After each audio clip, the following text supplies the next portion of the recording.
Hello everyone, and welcome to my crafting diary.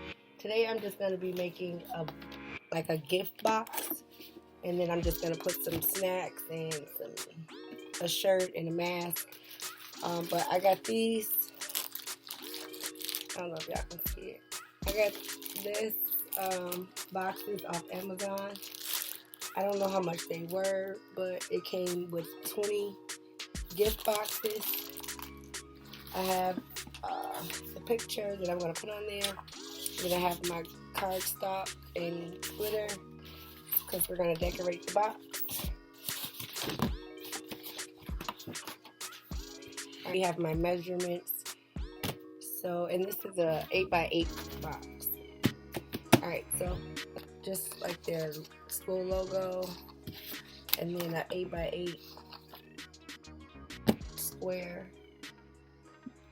And then I have my congratulations that I'm going to put on the top of it.